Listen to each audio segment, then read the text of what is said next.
Hello students, good morning to all of you and welcome to our new lecture. मैं आप सभी का स्वागत करता हूं।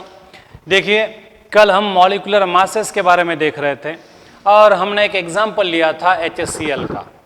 अब HCl के मॉलिक्यूल जो है वो भी अलग अलग होंगे। डाल्टन ने जो पोस्टुलेट बताया था कि atoms of same elements are always alike, ये गलत पाया गया due to discovery of isotope. Isotope सबसे पहले डिस्कवर किसने किए थे? तो फ्रेडरिक सोडी नाम के साइंटिस्ट ने। हमने देखा है ये। अब एक ही एलिमेंट के एटम्स अलग अलग होते हैं और इसलिए एक ही कंपाउंड के मॉलिक्यूल भी अलग अलग होंगे। उसका मैंने कल एक एग्जांपल दिया था आपको कि HCl के कितने डिफरेंट मॉलिक्यूल पाए जाते हैं, 6। और 6 मॉलिक्यूल कौन से, उसको हमने तैयार करके भी देखा था, उनका मॉलिक्यूलर मास भी निकाल के देखा था। वापस मैं आपके लिए वो कंसेप्ट यहाँ पे दोहरा देता हूँ भाई। देखो, Cl के 2 आइसोटोप पाए जाते हैं नेचर में, Cl35 and Cl37। Atomic number तो दोनों का सेम है 17, लेकिन दोनों का एटॉमिक मास नंबर डिफरेंट है। एक का है 35 और एक का है 37, बराबर है। अब ये क्लोरीन नेचर में ऑलरेडी एग्जिस्टिंग है, नेचर में रहती ही है। अब हाइड्रोजन के 3 आइसोटोप, ये भी भली बात यहाँ आपको मालूम है, H12, H13, 3 आइसोटोप है, हाइड्रोजन, ड्यूटेरियम एंड ट्रिटियम। अब है ये हाइड्रोजन के ही एटम्स हैं, लेकिन सिर्फ हमने नाम अलग अलग दिए। केमिकली ये तीनों एक जैसा बर्ताव करते हैं, केमिकली ये तीनों एक जैसा बर्ताव करते हैं क्योंकि तीनों का एटॉमिक नंबर सेम है। फिर ये 3 टाइप के हाइड्रोजन है और 2 टाइप के क्लोरीन है, तो फिर how many possible combinations of HCl are there? तो मैंने कल आपको बताया था, हो सकता है ये कंबाइन हो सकता है ये कंबाइन हो। 2 पॉसिबिलिटी इससे मिलेंगी, 2 पॉसिबिलिटी इससे मिलेंगी और 2 पॉसिबिलिटी इससे मिलेंगी। मतलब हमारे पास 6 डिफरेंट टाइप के HCl होंगे, H1 वाला एंड H35 वाला, H1 वाला एंड Cl37 वाला, H2 वाला Cl35 वाला, H2 वाला एंड Cl37 वाला, H3 वाला Cl35 वाला एंड H3 वाला एंड Cl37 वाला। अब मॉलिक्यूलर मास की डेफिनेशन हमने देखी थी, 2 डेफिनेशन देखी थी। उसमें से दूसरी डेफिनेशन जो हम ज़्यादा वो यूज़ करने वाले हैं, वो मैंने बताया था कि ये डेफिनेशन पर ज़्यादा फोकस करना है हमें। कौन सी थी वो? The sum of atomic masses of all atoms present in 1 molecule of substance is called as molecular mass. तो अब देखो, यहाँ पे 2 एटम है और दोनों के एटॉमिक मास भी मैंने ऊपर लिखे हैं, जानबूझ के लिखे हैं ताकि आपको कैलकुलेशन करने में आसानी हो। अब HCl का ये पहला वाला मॉलिक्यूल है, अब इसका मॉलिक्यूलर मास क्या होगा? तो हम एटॉमिक मासेस की सम करेंगे, 35 + 1 36। अब इसका मॉलिक्यूलर मास निकालेंगे, कितना आएगा? 38। अब इसका निकालेंगे, कितना आएगा? 37। इसका निकालेंगे, कितना आएगा? 39। इसका निकालेंगे, कितना आएगा? 38 और इसका निकालेंगे 40। अब हमारे पास एक ही कंपाउंड के 6 डिफरेंट मॉलिक्यूल्स हैं। अगर एक ही एलिमेंट के एटम्स डिफरेंस हो सकते हैं तो एक ही कंपाउंड के मॉलिक्यूल भी डिफरेंट हो सकते हैं, और उसका एग्जाम्पल हमारे सामने है। एक ही मॉलिक्यूल था, एक ही कंपाउंड था HCl, और वो 6 डिफरेंट फॉर्म में एग्जिस्ट होता है और उन सब के मॉलिक्यूलर मासेस डिफरेंट है। ये क्यों हो गया ऐसा? Because of isotope. सारे प्रॉब्लम की जड़ कौन है? आइसोटोप। आइसोटोप्स ना होते तो फिर ये प्रॉब्लम ना होता, बराबर ना। अब HCl का मॉलिक्यूलर मास क्या लेंगे हम? What will be the molecular mass? अब कोई बच्चा बोलेगा सर मैं ये लूंगा, मैं ये लूंगा, कोई बोलेगा ये, कोई बोलेगा ये। अब सब ने अगर मॉलिक्यूलर मास अलग अलग ले लिया तो सबके आंसर अलग अलग आएंगे, और आंसर अलग अलग आएंगे तो फिर हम भरोसा किस पर रखेंगे? आंसर क्या होना चाहिए? एग्जैक्टली करेक्ट नहीं हुआ तो चलेगा, लेकिन करेक्ट के बहुत नजदीक होना चाहिए। एक्यूरेसी नहीं मिलती है तो कोई प्रॉब्लम नहीं, लेकिन हमारा आंसर की एक्यूरेसी ज्यादा होनी चाहिए। 100% नहीं रहा तो भी चलेगा, लेकिन 99%, 98% एक्यूरेट होगा तो हम चल जाते हैं, मोटा मोटा हम समझ लेते हैं, एडजस्ट कर लेते हैं उतना, बराबर है। तो अब ये प्रॉब्लम आ रहा है कि HCl का मॉलिक्यूलर मास क्या लेंगे हम, ताकि हमारे सारे कैलकुलेशंस आसान हो जाए, हमें कोई प्रॉब्लम ना आए। अब इसके लिए हमने एटॉमिक मास का इस्तेमाल किया। अब एवरेज एटॉमिक मास यानी क्या, तो आपको पता है एवरेज किसे बोला जाता है। जैसे कि मैंने कल एग्जांपल दिया था कि इंजीनियरिंग में है आप, 8 सेमेस्टर है आपके लिए, और 8 सेमेस्टर में 8% मिलेंगे आपको, और किसी ने परसेंटेज पूछा तो आप 8 सेमेस्टर के 8 बार परसेंटेज बताने जाओगे तो बोर हो जाएगा, वो आपको सिलेक्ट नहीं करेगा। वो बोलेगा यार कितना आदमी बोलता है, बहुत ही ज़्यादा बकबक करता है, चलो हकाल दो इसे। आपको 8 सेमेस्टर के 8% को क्या करना पड़ेगा, ऐड करना पड़ेगा, एंड नंबर ऑफ सेमेस्टर से डिवाइड करना पड़ेगा, और जो भी आंसर आएगा that will be your average percentage. और एवरेज से सब कुछ पता चल जाता है, एवरेज से सब कुछ पता चल जाता है कि बच्चा मेहनती है कि नहीं है, टेंटेटिव आइडिया आ ही जाती है। इसी तरह से अब ये मॉलिक्यूलर मास अलग अलग आ रहे हैं, तो इसके प्रॉब्लम को ओवरकम करने के लिए हमने भी क्या किया, एवरेज एटॉमिक मास के कंसेप्ट को अपना लिया। अब एवरेज एटॉमिक मास का कंसेप्ट क्या है, हम उसे कैसे कैलकुलेट करेंगे। तो देखो भाई, हाइड्रोजन के 3 आइसोटोप है, H11, H12 एंड H13। ये तीनों नेचर में पाए जाते हैं। All the 3 isotopes of hydrogen are naturally found. Nature में पहले से ही एग्जिस्ट है, ये हमने इसमें से कोई भी एक बनाया नहीं है। This are the naturally occurring isotope. अब इसका एवरेज निकालना है, इनके मासेस का एवरेज निकालना है, तो हमें क्या चाहिए, हर एक का मास मालूम चाहिए। तो हमें हर एक का मास मालूम है। अब हर एक की संख्या मालूम चाहिए टोटल एटम में। हर एक की संख्या टोटल एटम में हमें मालूम रही तो हम एवरेज निकाल सकते हैं। अब हम क्या करेंगे, एट रैंडम कहीं का भी सैंपलिंग करेंगे हाइड्रोजन का। तो हमने हाइड्रोजन का सैंपलिंग किया और सोचो कि हाइड्रोजन के मैंने 400 आइटम पकड़ लिए। सोचो कि मैंने हाइड्रोजन के 400 आइटम पकड़ लिए। अब इन 400 आइटम में से H11 वाले कितने, H12 वाले कितने एंड H13 वाले कितने, ये हमें देखने पड़ेंगे। How many items we have collected in total, 400 items. तो we have total 400 item, and out of 400 atoms how many atoms are of H11, how many atoms are of H12 and how many atoms are of H13, ये हमें major करना पड़ेगा। तो हमने एक मास spectrometer नाम का इंस्ट्रूमेंट है और उसका इस्तेमाल करके मैंने देखा कि 400 में से 380 एटम H11 मास वाले हैं, 15 एटम जो है H12 मास वाले हैं, एंड 5 एटम जो है वो क्या है, H13 मास वाले हैं। तो हमने क्या किया, सैंपलिंग किया हाइड्रोजन का। हमने 400 एटम कलेक्ट किए और फिर 400 एटम को हमने एग्जामाइन किया by using mass spectrometer. Mass spectrometer एक इंस्ट्रूमेंट है, बहुत ही बड़ा रहता है और बहुत महंगा भी रहता है। वो हमें एटॉमिक मासेस के साथ साथ एबंडेंस भी बताता है। एबंडेंस यानी उपलब्धता, एबंडेंस यानी मिलने की पॉसिबिलिटी, एबंडेंस यानी पाने की पॉसिबिलिटी।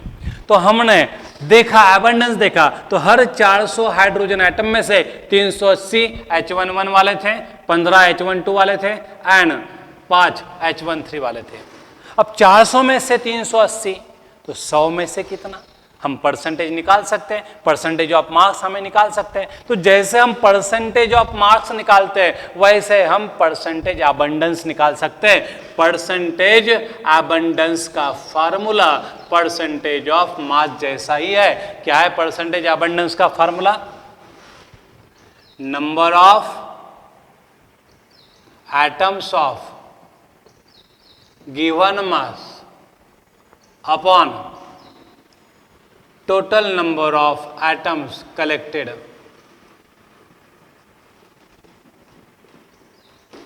तो ये परसेंटेज अबंडेंस का भाई क्या है, फार्मूला है। Percentage abundance is equal to number of atoms of given mass divide by number of total atoms collected. अब इस केस में देखो जरा, मैंने टोटल कितने एटम्स कलेक्ट किए थे हाइड्रोजन के, 400। Total number of atoms collected कितने, 400। अब 400 में से H11 मतलब 1 मास वाले कितने हाइड्रोजन पाए गए, तो गिवन मास 1 है तो 1 मास वाले कितने पाए गए, 380, बराबर है। तो 400 में से 380 तो फिर 100 में से कितना, तो हम इसका परसेंटेज निकाल लेंगे मेरे भाई। एम आई राइट, परसेंटेज हम निकालेंगे, ये 2 0 2 0 कैंसल, 4 1 जा 4, 4 9 जा 36, बचे दोन 4 5 जा 20। मतलब परसेंटेज अबंडेंस ऑफ H11 कितना है 95। 400 में से 380 है तो 100 में से कितने होंगे 95। तो इस तरह का जो फिगर मिलता है उसे हम बोलते हैं परसेंटेज अबंडेंस। और आप ठीक उसी तरह से परसेंटेज अबंडेंस निकाल सकते हैं जिस तरह से आप अपने मार्क का परसेंटेज निकालते हो। एक बार वापस से देख लीजिएगा परसेंटेज अबंडेंस का क्या है formula, number of atoms of given mass upon total number of atoms collected. तो हमने 1 मास वाले हाइड्रोजन के एटम कितने पाए 95, कितने कलेक्ट किए थे, कितने कलेक्ट किए थे हमने 380, टोटल एटम्स 400। तो 400 में से 380 तो 100 में से कितना, तो परसेंटेज अबंडेंस H11 का कितना है 95% है। उसी तरह से मैं परसेंटेज अबंडेंस निकाल सकता हूं H12 का, कितने मिले 400 में से 15 तो 100 में से कितना, तो मोटा मोटा 4% मुझे क्या मिल जाएगा H12 मिल जाएगा। और H13 का तो परसेंटेज बहुत ही कम होगा, 5/400 इंटू 100, ये 2 0 कैंसल, 1 पॉइंट समथिंग आएगा।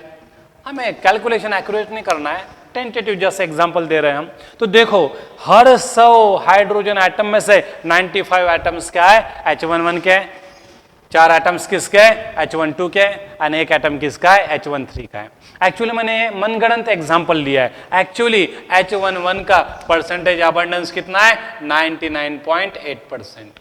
कितना है परसेंटेज अबंडेंस H11 का 99.8%, और बचे हुए 0.2 में ये दोनों आते हैं। मतलब ऐसा लगता है कि 100 में से 100 एटम ही किसके है H11 के है, इसलिए एवरेज निकालने की जरूरत नहीं है। वहां पे पूरे के पूरे हाइड्रोजन एटम 100 में से 99.8, मतलब लगभग सारे के सारे हाइड्रोजन एटम H11 वाले ही है, इसलिए हम एवरेज एटॉमिक मास हाइड्रोजन का कितना लेते हैं 1 लेते हैं। बराबर है, एवरेज एटॉमिक मास हम हाइड्रोजन का कितना लेते हैं 1। क्यों भाई, क्योंकि H11 का परसेंटेज अबंडेंस बहुत ज्यादा है 99.8 के आसपास।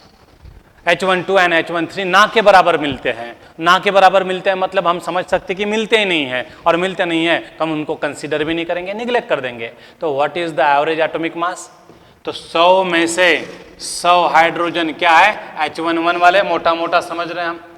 अब एक हाइड्रोजन का मास 1 तो 100 हाइड्रोजन का मास कितना 100 इंटू 1। अब ये होगा सारे एटम का मास, एक एटम का मास 1 तो 100 एटम का मास कितना 100 into 1 divide by total number of atoms. तो masses of all atom upon total number of atoms collected. तो हम इसको सॉल्व करेंगे तो हमें क्या मिलेगा आंसर 1। तो इसको बोलते हैं हम एवरेज एटॉमिक मास। बराबर है। एवरेज एटॉमिक मास कैसे निकालते हैं, तो जैसे आप परसेंटेज का एवरेज निकालते हो वैसे ही आप एवरेज एटॉमिक मास निकाल सकते हो। मैं फार्मूला लिख देता हूं, मतलब आपको समझ में आएगा। तो एवरेज एटॉमिक मास का फार्मूला क्या है, average atomic mass of element. Average atomic mass of element का फार्मूला क्या है, तो masses of all atoms upon total number of atoms। तो ये फार्मूला है average atomic mass of element का। क्या है, masses of all atoms upon total number of atoms. तो इस फार्मूले की तरफ जरा गौर करो, देखो इस फार्मूले को एक बार बोल के देखो क्या है, average atomic mass of element is equal to the mass of all atoms upon total number of atoms collected. अब हाइड्रोजन का एग्जांपल वापस मैं लेता हूं। समझो मैंने 100 हाइड्रोजन के एटम पकड़ लिए, तो 100 में से 99.8 कौन है H11 वाले हैं, एंड 0.2 क्या है H12 वाले हैं। H13 को निगलेक्ट ही करो। अब इस 99.8 के सामने 0.2 ना के बराबर है, इसको मैं निगलेक्ट भी कर दूंगा तो कोई प्रॉब्लम नहीं आएगा। तो ऐसा मैं बोल सकता हूं अप्रोक्सीमेटली 100 में से 100 के 100 क्या है H11 के है। तो एक एटम का मास 1 है, तो मासेस ऑफ ऑल 100 एटम कितना होगा, एक हाइड्रोजन एटम का मास 1, तो हमने कितने पकड़े हाइड्रोजन के एटम 100, तो 100 एटम का मास कितना होगा, सारे के सारे हाइड्रोजन एटम कितने हैं, कौन से हैं H11 वाले ही हैं। 100 में से सारे के सारे एटम H11 वाले ही है। ये बहुत ही निग्लिजिबल क्वांटिटी में मिलता है, तो हमने इसको निगलेक्ट कर दिया। तो तो 100 में से 100 के 100 H1 वाले हैं, तो एक एटम का मास 1, तो 100 एटम का मास कितना भाई 100 into 1। Total number of atoms कितना है 100, और इसीलिए हम हाइड्रोजन का एवरेज एटॉमिक मास क्या लेते हैं 1 लेते हैं। चलो एक दूसरा एग्जांपल लेते हैं क्लोरीन का। अब क्लोरीन के 2 आइसोटोप्स हैं। अब क्लोरीन के 2 आइसोटोप है और मैंने उसका परसेंटेज अबंडेंस निकाला। परसेंटेज अबंडेंस का मतलब है हर 100 एटम में इस आइसोटोप के एटम कितने हैं, हर 100 एटम में उस आइसोटोप के एटम्स कितने हैं, उसको बोला जाता है परसेंटेज अबंडेंस। तो जब मैंने क्लोरीन को एग्जामाइन किया मास स्पेक्ट्रोमीटर से, तो मैंने देखा क्लोरीन को 2 आइसोटोप है, एक है Cl35 वाला और एक है Cl37 मास वाला। तो it is observed that by using mass spectrometer, chlorine atom possess 2 isotope, one having mass 35 and another having mass 37. अब हमें मासेस तो पता चल गए और आइसोटोप की संख्या भी पता चल गई।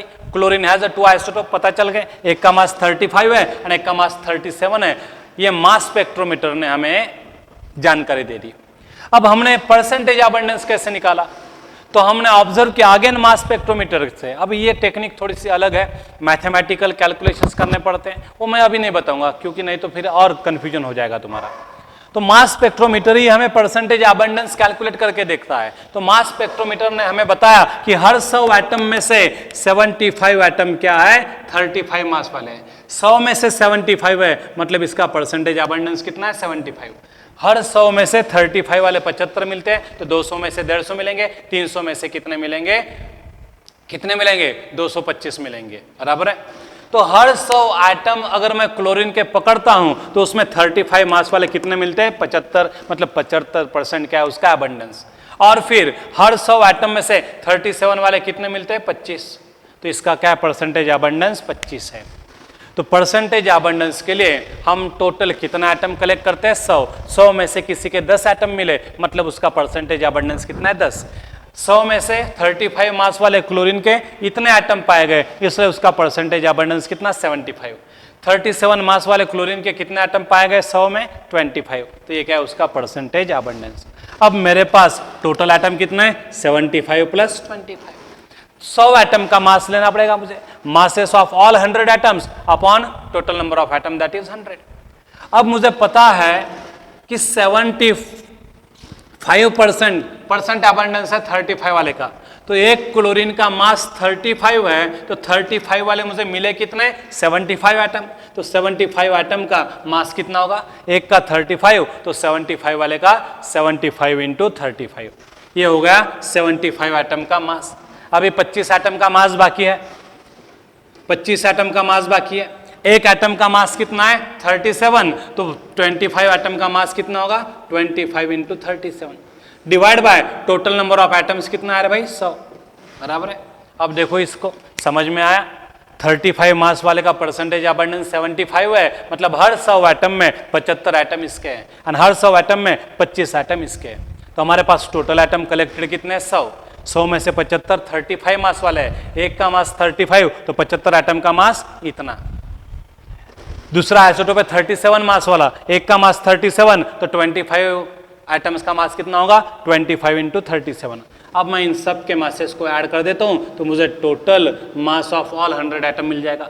तो masses of all atom upon total number of atoms. तो इसको अगर मैं सॉल्व करूंगा तो कैसे कर सकते हैं, देखो मैं 25 को कॉमन निकाल सकता हूं। 25 को कॉमन निकाला तो ये क्या रहेगा रे 3 इंटू 35 प्लस 37।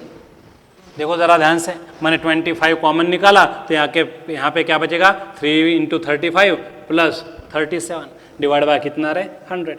25 4 जा 100, ये कितना आता है 105 प्लस ये कितना आता है 37 डिवाइड बाय 4।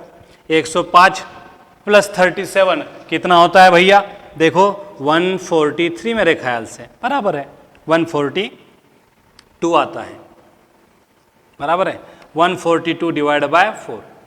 तो कितना आएगा ये 4 3 जा 12, बचे कितने 22, 4 5 जा 20 बचे 2, 4 5 20, तो एवरेज एटॉमिक मास कितना आया? 35.5 आया। तो इस तरह से हम एवरेज एटॉमिक मास निकालते हैं। अब जब भी कभी क्लोरीन का मास बताना है तो उसके आइसोटोप के बारे में सोचना नहीं है, आपने एवरेज आइसोटोपिक मास निकाला है और एवरेज आइसोटोपिक मास का मास कितना है क्लोरीन का? 35.5, बराबर है। तो इस तरह से हम परसेंटेज अबंडेंस अगर मालूम रहा, मासेस ऑफ आइसोटोप मालूम रहे, तो हम क्या कर सकते हैं? एवरेज एटॉमिक मास निकाल सकते हैं। बेसिक फार्मूला एवरेज एटॉमिक मास का क्या है? देखो, masses of all atoms upon total number of atoms. But what is the masses of all atom? तो यहां पे देखो, यहां पे मैंने लिखा है, इसको वापस से देख लेते हैं एक बार। Average atomic mass is equal to क्या है? Masses of all atoms upon total number of atoms है। अब देखो मैंने यहां पे लिखा, ये 75 क्या था रे? परसेंटेज अबंडेंस था फर्स्ट आइसोटोप का। ये 35 क्या है रे? मास है फर्स्ट आइसोटोप का। तो percentage abundance of first into mass of first, ये आ गया इस आइसोटोप का मास, प्लस ये 25 क्या है? Percentage abundance of second into 37 क्या है? मास of second isotope, and divide by, अब परसेंटेज की बात कर रहे हैं तो टोटल आइटम कितने होंगे? जाहिर है 100 होंगे। तो ये फार्मूला है एवरेज एटॉमिक मास का। होप आप सबको समझ में आया होगा। एवरेज एटॉमिक मास का फार्मूला क्या है? Percentage abundance of first into mass of first plus percentage abundance of second into mass of second upon क्या है? 100।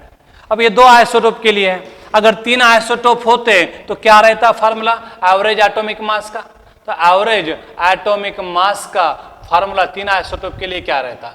Percentage abundance of first into mass of first plus percentage abundance of second into mass of second plus percentage abundance of third into mass of third upon कितना रहे? 100।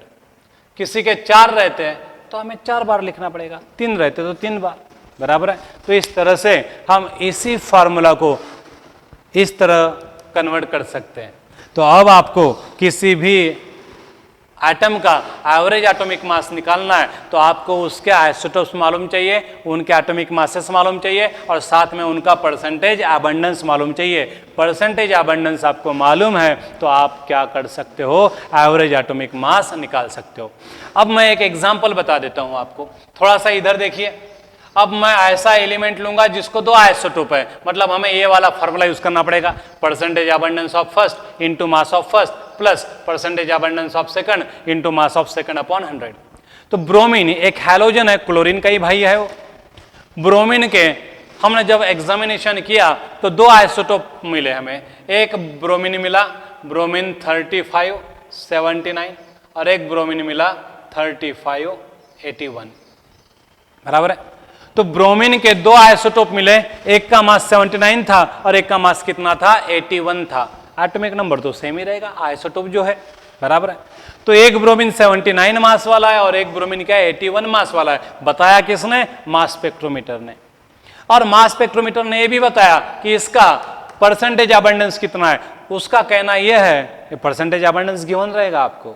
मास spectrometer ने बताया कि हर 100 में से 50 atom किसके हैं? ब्रोमीन 79 के, एंड हर 100 में से 50 एटम कितने हैं? Br81 के। तो यहाँ पे परसेंटेज अबंडेंस 50-50% है, मतलब दोनों ब्रोमीन इक्वली पाए जाते हैं नेचर में। 100 में से आधे इसके, 100 में से आधे इसके। तो what is the average atomic mass of bromine? तो average atomic mass of bromine is equal to percentage abundance of first into mass of first plus percentage abundance of second into mass of second upon क्या रहे? 100। Percentage है तो total item की सम कितनी होंगी? 100। तो पहले का परसेंटेज अबंडेंस 50 इनटू 79, दूसरे का percentage abundance 50 into mass 81 divide by कितना? 100। अब मैं यहाँ से 50 कॉमन निकालता हूँ तो अंदर क्या बचेगा? 79 प्लस 81 डिवाइड बाय कितना रहे? 100। तो ये 50 2 जा बराबर है 100 हो जाएगा। ये कितना आएगा? 160 डिवाइड बाय 2। तो what is the average atomic mass of bromine? तो जब भी आप ब्रोमीन का मास बताओगे तो आप 79 भी नहीं बताओगे, 81 भी नहीं बताओगे, आप हमेशा ब्रोमीन का मास कितना बताओगे? 80। आप जब क्लोरीन का मास बताओगे तो कभी 36, 35, 37 नहीं बताएंगे, आप बताएंगे 35.5। तो why atomic masses of some elements are fractional, तो इसका आंसर ये है कि that atom possess isotope and that in significant quantity. अगर निग्लिजिबली होते तो हम निग्लेक्ट कर देते, जैसे हाइड्रोजन के 3 आइसोटोप है लेकिन 2 का परसेंटेज अबंडेंस ना के बराबर है, तो हमने उन दोनों को छोड़ ही दिया। ऐसा समझते कि 100 में से 100 H1 वाले ही है, मतलब उसका एवरेज भी कितना आएगा 1, तो इसलिए हमने हाइड्रोजन का एवरेज एटॉमिक मास 1 ही पकड़ लिया। दोनों बचे हुए आइसोटोप निग्लिजिबल क्वांटिटी में मिलते थे इसलिए, लेकिन जब आइसोटोप सिग्निफिकेंट क्वांटिटी में मिलते हैं जिनको निग्लेक्ट नहीं किया जाता, फिर हमें इस फार्मूले से उनका एवरेज निकालना पड़ेगा। तो ये एवरेज एटॉमिक मास निकालने का एक तरीका है। जैसा हम परसेंटेज निकालते हैं वैसे ही हम एवरेज एटॉमिक मास निकालते हैं। परसेंटेज अबंडेंस का भी कंसेप्ट समझ में आया होगा। तो what is the formula for average atomic mass? Percentage abundance of first into mass of first plus percentage abundance of second into mass of second upon क्या है 100। 3 होंगे तो यहाँ पे तीसरा आइसोटोप लिखना पड़ेगा, 4 होंगे तो 4 के लिए भी लिख सकते हैं। तो यहाँ तक समझ में आया बच्चों? आज ये लेक्चर देखो, ध्यान से सुनो ये लेक्चर। अगर कुछ डाउट आते हैं तो मैंने आपको मेरा व्हाट्सएप नंबर दिया है, मैं और कुछ नए नए एग्जाम्पल लेके कल आपसे मिलने आऊँगा। उस वक्त हम और भी न्यूमेरिकल सॉल्व करेंगे, आपकी आइडिया और भी क्लियर हो जाएगी। लेकिन मेरी आपको मतलब रिक्वेस्ट है कि आप जो भी वीडियो लेक्चर देखेंगे तो ध्यान से सुनिएगा, दूसरा मतलब कोई काम नहीं चलना चाहिए अपना, बस वीडियो लेक्चर देखना है आपको और शांति से देखना है, फुल कॉन्सेंट्रेशन से देखना है। तो ठीक है, आज हम यहाँ रुक जाते हैं, कल मैं कुछ नए एग्जाम्पल लेके आपके